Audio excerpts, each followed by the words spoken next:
축구팬 여러분 안녕하십니까? 다가오는 2022 카타르 월드컵 최종 예선 9차전과 10차전 각각 이란과 아랍에미리트와의 경기에 출전할 25명의 국가대표 선수들이 발표됐습니다. 오늘은 이 선수들에 대해서 한 분씩 소개를 해드리도록 하겠습니다. 먼저 감독부터 소개를 해드리겠습니다. 감독은 파울루 벤투 감독입니다. 2018년 8월 17일부터 부임한 파울루 벤투 감독은 현재까지 가장 길게 대한민국 대표팀을 맡은 외국인 감독 중 한 명입니다. 제가 알기로는 내국인 감독을 포함해도 벤투 감독만큼의 감독 커리어를 자랑하는 대표팀 감독이 거의 없는 것으로 알고 있고요. 최근에 여러 포메이션에 대한 실험도 하는 등 월드컵에 진출하면서 조금 더 여유를 갖게 된 벤투 감독이 아닌가 싶습니다. 계약 기간은 2022 카타르 월드컵까지고요. 아마도 그 시기까지 벤투 감독이 큰 일이 없는 한은 벤투 감독이 그대로 맡을 것으로 보입니다. 이제 골키퍼 명단을 보겠습니다. 가나다 순으로 살펴보겠습니다. 먼저 김동준 선수입니다. 김동준 선수는 최종 예선에 0경기 출전을 하지 않았습니다. 다른 선수들도 그렇지만 김동준 선수의 경우는 구성윤 선수의 부상으로 김동준 선수가 최근 리그에서 좋은 활약을 보여주고 있고, 특히 제주 유나이티드에서 주전 골키퍼로서 굉장히 안정감을 보여주고 있고, 공중볼 등 여러 가지 측면에서 제주 유나이티드가 실점을 적게 하는 과정에서 상당히 많은 도움을 주고 있는 골키퍼라서 구성윤 선수의 부상에 대체자로 김동준 선수가 선발이 됐습니다. 상당히 오랜만에 선발이 된 겁니다. 2017년으로 알고 있는데 2017년 동아시안컵 EAFF 동아시안컵에 나왔던 것으로 개인적으로는 기억을 하고 있고요. 김동준 선수는 체격이 굉장히 좋습니다. 189cm 그리고 85kg의 체중을 갖고 있는 선수인데 체격이 좋고 전반적인 수비 리딩도 안정적입니다. 앞에서 말씀드렸던 대로 공중볼 처리도 굉장히 좋아졌기 때문에 제주 유나이티드의 팬들에게는 상당히 믿고 수비를 맡길 수 있을 만한 골키퍼라고 말씀을 드릴 수 있겠고요. 이 선수도 역시 빌드업의 시초가 될 수 있는 골키퍼입니다. 다음은 김승규 선수입니다. 김승규 선수는 최종 예선 8경기 동안 2개 실점만을 하며 6번의 클린시트를 기록했습니다. 각각 이란과 시리아에게 내줬었던 득점이 있었고요. 현재 국가대표팀의 주전 골키퍼입니다. 선방 능력도 상당히 출중하고 빌드업도 굉장히 좋은 선수고요. 제가 별다른 말을 할 필요 없이, 제가 별다른 소개를 할 필요 없이 많은 분들이 알고 계시는 그 키퍼입니다. 대표팀 주전인 데에는 이유가 있다라는 말씀을 좀 드리고 싶고요. 지금도 J리그의 가시와 레이솔에서 좋은 활약을 보여주고 있습니다. 대표팀의 세 번째 골키퍼 송범근 선수입니다. 송범근 선수는 1997년생으로 상당히 어린 선수인데요. 그럼에도 불구하고 지속전으로 국가대표 명단에 승선을 하고 있습니다. 김승규 선수가 8경기를 모두 출전했기 때문에 최종 예선에서는 아직까지 경기에 출전하지 못하고 있지만 194cm의 좋은 신체 조건을 바탕으로 한 선방이 굉장히 출중한 선수입니다. 팔도 길고요. 킥도 괜찮은 선수라서 향후 대표팀의 골문을 충분히 맡길 수 있는 선수라는 판단을 하고 있지만 가끔씩 큰 실수가 나오기도 합니다. K리그 많이 보신 분들이라면 아시겠지만 지난 포항과의 경기에서의 정재희 선수를 막는 과정에서의 실수 등 가끔은 여러 가지 실수가 나오곤 하는데 송범근 선수가 이 점을 잘 해결한다면 앞으로 대한민국 대표팀의 골문은 몇 년 동안은 고민할 필요가 없겠다라는 생각을 갖고 있습니다. 마지막 골키퍼는 조현우 선수입니다. 조현우 선수는 2018 러시아 월드컵 주전 골키퍼를 맡았던 선수인데요. 최종 예선에서는 0경기를 소화했습니다. 굉장히 훌륭한 선방 능력을 가지고 있는 키퍼입니다. 많은 팬분들께서 러시아 월드컵 때도 보셨을 것이고 K리그를 몇 번 보셨다면 그 역시 조현우 선수가 굉장히 좋은 활약을 했었던 시즌이 대부분의 시즌입니다. 튀어나오는 타이밍 아니면 순간적인 반응 속도를 이용한 세이빙 모든 것들이 다 괜찮은 선수고요. 다만 그 선방 능력에 비해서 발밑이 조금 아쉽다는 것이 조현우 선수의 어떻게 보면 약간의 약점이 되겠습니다. 자, 이제는 수비수 보겠습니다. 수비수 역시 가나다 순으로 살펴볼 예정인데 먼저 센터백부터 보겠습니다. 센터백 권경원 선수입니다. 권경원 선수는 지난 최종 예선 김영권 선수가 부상을 당했던 해당 차전에 권경원 선수가 2경기에 선발 출전했습니다. 권경원 선수로 말씀을 드리면 국내 정상급 왼발 센터백이라고 좀 생각을 하시면 될 것 같고요. 빌드업과 수비 리딩 능력이 상당히 좋습니다.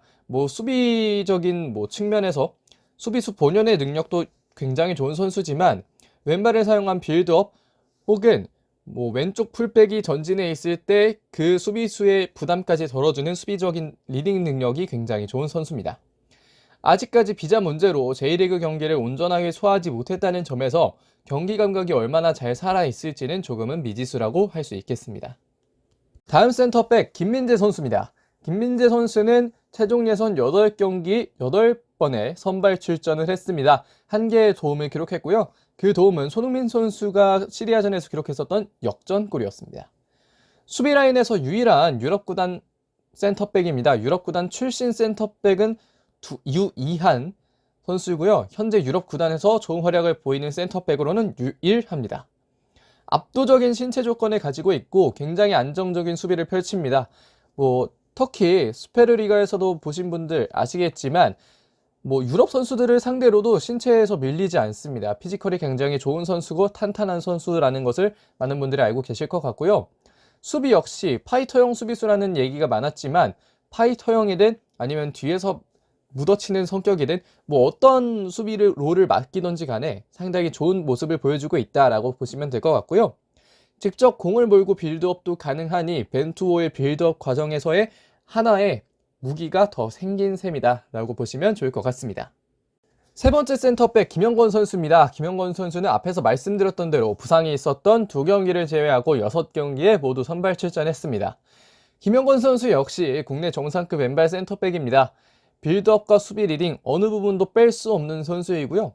특히 K리그에서 현재 울산 현대에 소속되어서 굉장히 좋은 클래스를 증명하고 있습니다. 빌드업 과정에서 김영권 선수가 줄 수 있는 어떤 영향력에 대해서는 더 말씀을 드리지 않아도 많은 분들이 알고 계실 거라고 좀 생각을 하고요. 수비 리딩 측면에 있어서 김민재 선수도 수비 리딩을 할 수 있는 선수이지만 김영권 선수의 능력이 상당히 출중합니다. 그러면서 김민재 선수의 수비적 안정감 역시 함께 늘어나고 있고요. 김영권 선수는 울산현대에서 지난 FC서울전에서 좋은 인성을 보여주기도 하면서 많은 팬분들이 호감을 다시 한번 사고 있습니다. 네 번째 센터백 박지수 선수입니다. 박지수 선수는 한 경기 교체 출전을 했었고요. 이 경기에서 이제 김민재 선수가 작은 부상을 당하면서 박지수 선수가 교체 출전을 했었습니다. 박지수 선수라고 하면 파이터형 센터백이라는 이야기가 많이 붙지만 최근 김천 상무에서는 정승현 선수가 부상을 당하면서 오히려 뒤에서 무게중심을 잡아주는 센터백으로서의 역할도 충분히 잘 해주고 있는 선수입니다. 왼쪽 센터백, 오른쪽 센터백 어느 곳이나 설 수 있는 바로 단일화형 센터백 혹은 통합형 센터백이라고 좀 생각을 하시면 될 것 같고요. 박지수 선수가 후방에서 센터백 뎁스를 잘 채워주고 있기 때문에 대표팀의 후방도 걱정은 많이 하지 않으셔도 될 것 같습니다. 마지막 센터백 이재익 선수입니다. 이재익 선수는 굉장히 깜짝발탁이라고 할 수 있겠습니다. 저도 개인적으로 이재익 선수가 선발될 것이라고는 예상을 하지 못했고 아마도 다른 센터백이 선발되지 않을까 싶었지만 어쨌든 이재익 선수가 선발이 됐습니다. 이재익 선수는 많은 분들이 알고 계시듯 서울 이랜드 FC에 소속이 되어 있는 선수고요. 서울 이랜드는 현재 K리그2 소속입니다. 첫 번째 깜짝 발탁이자 높은 수비 지능을 가지고 있고 빌드업 능력도 상당히 좋은 선수입니다. 모든 선수에게 빌드업과 관련된 이야기가 붙는 것은 벤투 감독이 그만큼 빌드업이 되는 센터백을 선호한다는 이야기가 되겠고요. 이재익 선수 역시 1999년생으로 앞으로의 발전 가능성이 상당히 무궁무진한 센터백입니다. 앞으로 김민재 선수, 김영권 선수가 건재하겠지만 이재익 선수가 차차 성장을 해 나간다면 우리 대표팀의 센터백의 미래도 굉장히 좋은 편이다라고 생각을 하시면 좋을 것 같습니다. 자, 이제 레프트백 보겠습니다. 먼저 김진수 선수입니다. 김진수 선수는 최종 예선에서 5경기 출전에 1골과 1개의 어시스트를 기록했습니다. 그 중에 4경기는 선발 출전이었고 1경기는 교체 출전을 했고요. 현재 대표팀의 주전 레프트백이라고 생각을 하시면 될 것 같습니다. 굉장히 터프한 수비를 하고요. 이런 선수가 우리 팀으로는 상당히 좋은 선수다 라고 많은 분들이 좀 생각을 하실 것 같습니다. 헤더 능력도 키에 비해서 상당히 좋은 선수라서 공수에서 모두 큰 도움이 되고 있고요. 공격적인 오버래핑 이후에 크로스 아니면 반대편에서 날아오는 공에 대한 볼 처리 이런 측면에서 김진수 선수는 상당히 좋은 능력을 가지고 있다 라고 판단을 하시면 좋을 것 같습니다. 다음으로는 박민규 선수입니다. 박민규 선수는 이재익 선수에 이은 두 번째 깜짝 발탁이라고 보시면 될 것 같습니다. 수원FC에서 현재 상당히 좋은 활약을 보여주고 있는 박민규 선수는 아무도 예상을 아무도라고 하긴 좀 그렇지만 많은 분들이 예상을 못했던 발탁일 것 같습니다. 소속팀에서 굉장히 안정적인 활약을 하고 있지만 이 선수가 공격적인 측면에서 완벽하게 무언가를 보여줬다라고 하기에는 약간의 무리가 있는데, 그럼에도 불구하고 굉장히 안정성이 있는 풀백이기 때문에 이 선수가 뽑힐 수 있었다라고 판단하시면 좋을 것 같습니다. 풀백으로서의 속도, 활동량이 굉장히 좋습니다. 이 선수가 공격적인 날카로움을 갖고 있거나 이렇게 단언하기는 좀 어렵지만 이 선수의 활동량이나 속도가 오버래핑 이후에 바로 리커버리가 가능한 선수다라는 측면은 확실하게 좀 말씀을 드릴 수 있을 것 같습니다. 그래서 혹은 박민규 선수가 혹여나 나오게 된다면 많은 분들 한번 기대감을 갖고 지켜보셔도 되지 않을까 싶습니다. 자, 이제는 라이트백 보겠습니다. 라이트백 첫 번째 선수는 김태환 선수입니다. 김태환 선수는 최종 예선에서 한 경기 한 번의 선발 출전을 가져갔고 그 경기에서 어시스트를 기록했습니다. 이용 선수가 부상으로 빠진 오른쪽 후방에서 충분히 제 역할을 해줄 수 있는 선수입니다. K리그에서 탑급 라이트백으로 좀 생각을 하셔도 좋을 것 같고요. 전진성이 상당히 좋고 몸싸움 역시 상당히 터프하게 걸어줄 수 있는 선수입니다.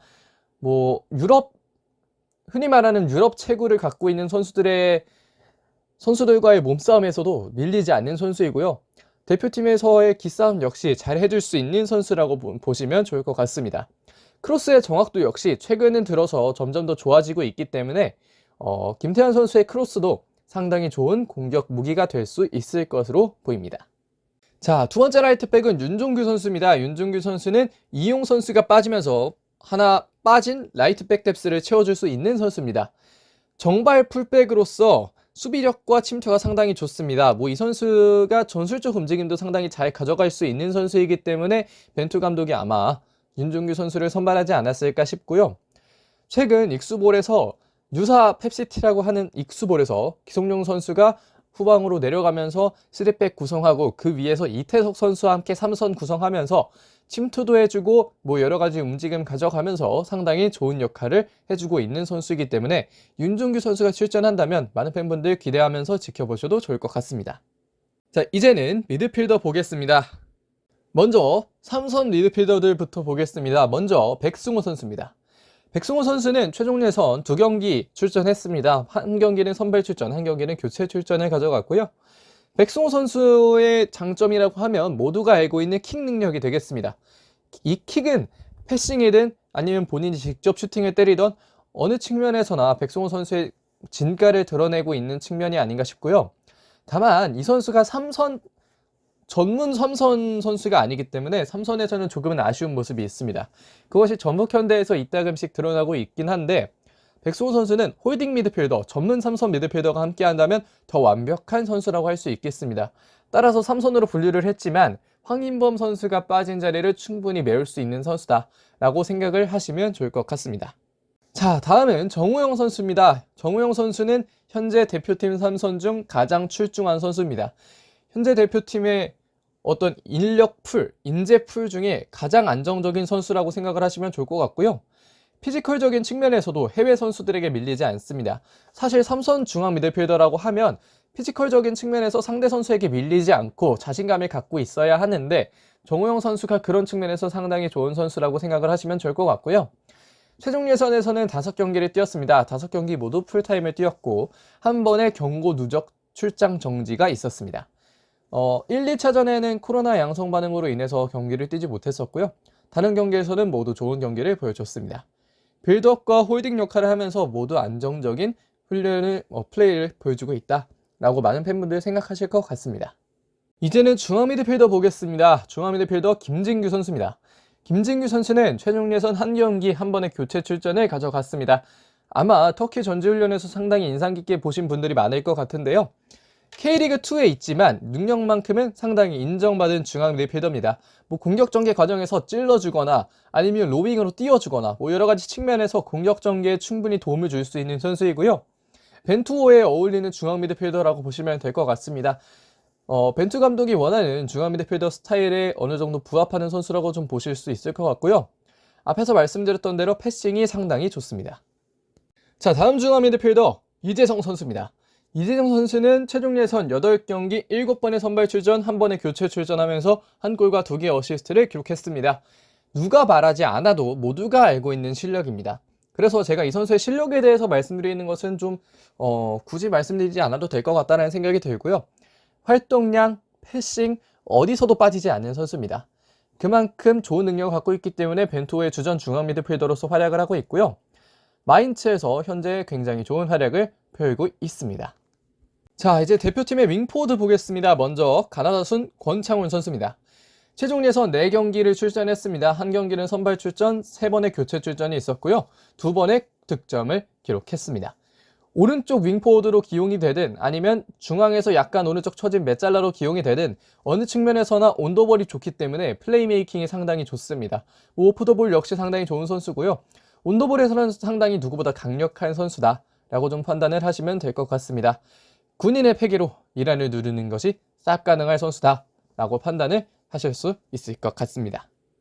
자, 다음 윙 포워드는 나상호 선수입니다. 나상호 선수는 최종 예선 2경기에 출전했습니다. 1경기는 선발 출전, 1경기는 교체 출전을 했고요. 공익 근무 문제가 해결이 됐기 때문에 그 봉사활동 문제가 해결이 됐기 때문에 나상호 선수는 선발할 수 있었습니다. 왼쪽 측면에서 크로스, 슈팅 여러 가지 선택지를 줄 수 있는 선수이고요. 전술적 움직임을 잘 가져갈 수 있는 선수입니다. 이 선수가 전술적 움직임을 잘 가져갈 수 있는 선수라는 건 안익수 감독이 기용하고 있다는 사실에서 역시 근거됩니다. 나성호 선수의 모습을 많이 보신 분들이라면 이 선수가 킥도 괜찮고 접어들어오면서 때리는 슈킥, 여러 가지 패싱, 여러 가지 측면에서 상당히 좋은 선수라는 것을 알고 계실 것이기 때문에 더 말씀드리지 않아도 될 것 같습니다. 자, 다음 윙포워드 말이 필요 없는 역대 최고의 선수 손흥민입니다. 손흥민 선수는 최종 예선 5경기 5번의 선발 출전에서 3개의 득점을 기록하고 있습니다.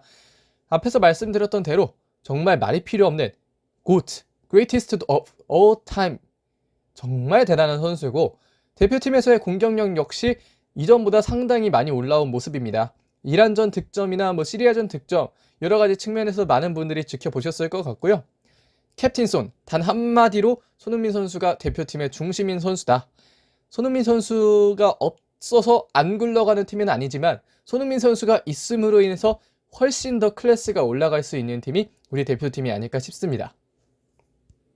자, 다음 윙어는 송민규 선수입니다. 전북 현대에서 뛰고 있는 송민규 선수는 최종 예선 5경기 2번의 선발 출전, 3번의 교체 출전을 가져갔습니다. 차세대 국가대표 윙어라고 부를 수 있을 만큼 어리고 축구를 잘하는 선수입니다. 최근 폼이 아주 좋다고는 할 수 없지만 그럼에도 불구하고 국내 정상급 크랙으로서의 능력을 할 수 있는 선수이기 때문에 많은 분들 앞으로 조금 더 침착하게 기다리다 보면 송민규 선수의 성장은 기정사실화되어 있다라고 좀 생각을 하셔도 될 것 같습니다. 자, 다음 윙포워드 정우영 선수입니다. 정우영 선수는 최종 예선 2경기 출전했습니다. 1경기 선발 출전, 1경기는 교체 출전을 했는데요. 득점도 하나 기록을 했습니다. 손흥민 선수의 뒤를 이을 차세대 국가대표 윙어입니다. 송민규 선수에 이어서 상당히 좋은 능력 갖고 있는 선수고 송민규 선수보다도 조금 더 많은 인정을 받고 있는 선수입니다. 소속팀에서는 윙포워드 역할과 섀도우 스트라이커 역할을 모두 소화하고 있고요. 최근에는 섀도우 스트라이커로 출전하는 빈도도 조금은 늘어나고 있습니다. 축구 지능과 스피드가 상당히 좋은 선수이기 때문에 정우영 선수도 손흥민 선수만큼 성장을 할 수 있을 선수가 아닌가 싶습니다. 다음 윙포워드 황희찬 선수입니다. 황희찬 선수의 경우 부상으로 인해서 아마도 대체될 가능성이 상당히 높아 보이는데 제가 지금 이 영상을 만들고 있는 시점까지는 아직까지 황희찬 선수의 대체자에 대한 소식이 별로 없습니다. 그래서 일단은 만들어 놨고요.